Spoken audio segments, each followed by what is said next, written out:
You've probably heard stories of real estate investors cutting their tax bill, saving tens of thousands every year, while you're staring at your own return wondering, what is going on, right? It feels like they know a secret that you don't, and when you look online for answers, all you get is real estate gurus ready to sell you a course or a mastermind with tax word salad as a part of their sales pitch. Well, in this video, I'm breaking it down for you, okay? The exact tax rules real estate pros use legally, so you can finally start taking advantage of the tax benefits without your tax position in an audit being, I heard it from a realtor on TikTok. And I'm Jasmine DiLucci. I'm a practicing tax attorney, CPA, and enrolled agent. I got my first tax license back in high school, and today we're going straight into the favorite topic of every overnight guru, okay? The one that they love to hype but never really understand, real estate professional status. So why do we even need or care about real estate professional status in the first place?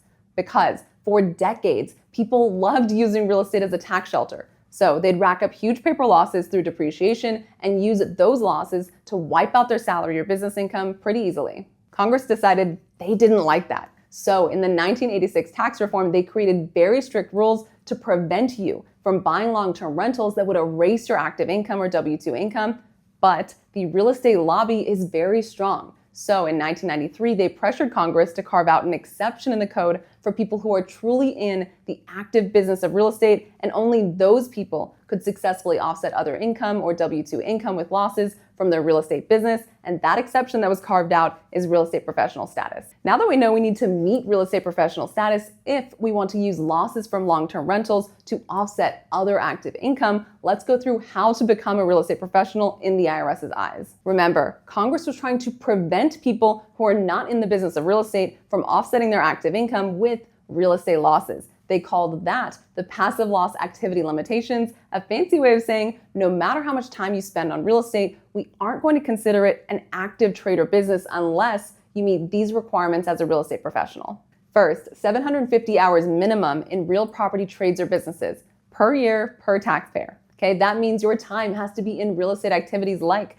development, construction, acquisition, conversion, real operations, management, leasing or brokerage, and here's the kicker. It doesn't count if you're doing it as an employee unless you own at least 5% of that company.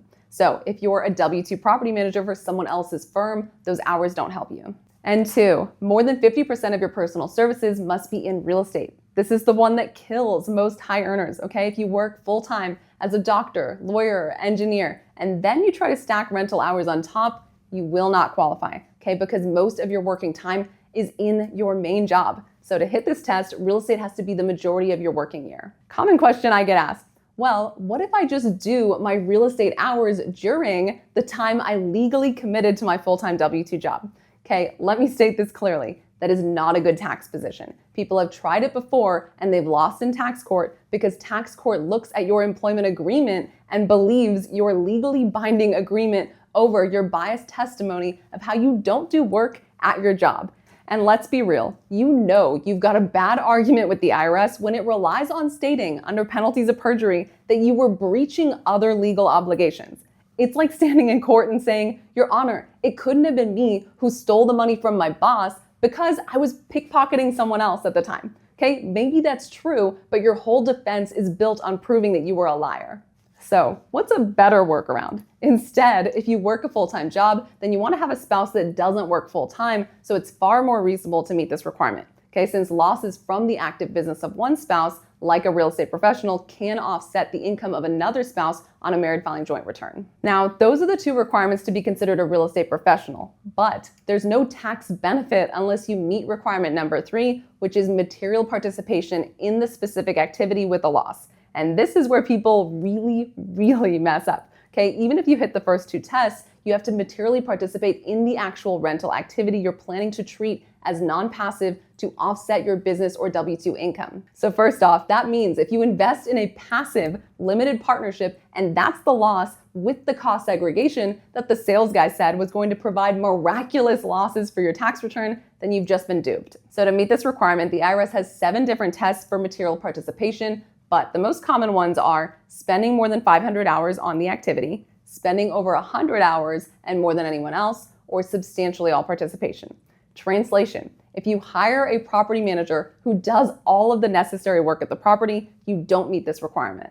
Which brings me to the next most common question that I get. But Jasmine, I signed up for some real estate guru investment where they do all the real work at the property, like collect rent, handle repairs, work with contractors. But then they assured me that I can do all the other tasks for the property to get material participation, like think about the property, educate myself about properties, search for properties that I don't buy, shop all week long for a couch for the property. I'm good to go, right?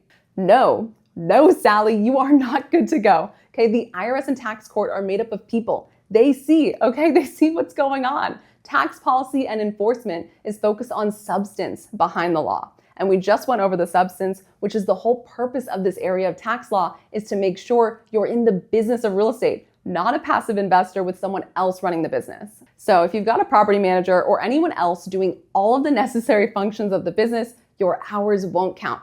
Okay, you should be managing the property, and there are countless court cases proving it. Every creative idea people come up with to game the hours test, it's already been tried, already been shut down, and the IRS is far too ready for the next person who thinks that they're first. So what should you do to safely and legally get real estate professional status? First, you want to meet the 3 requirements, right? 750 hours in real property trades or businesses, over 50% of personal service time, and materially participate in the activity. Second, keep an hours log to show you met the requirements, since it's presumed you didn't unless you prove otherwise. Right? Sometimes that means keep an hours log for other people who are working on the property if you choose the test of showing you did over 100 hours and more than anyone else, right? Because you have to prove that other people who were involved in the property spent less time than you. And 3, buy real estate, accelerate depreciation, and sometimes you need to make a grouping election for your real estate. And if you're thinking, whoa, you went through that last requirement way too fast, I need more on that, then click the next video.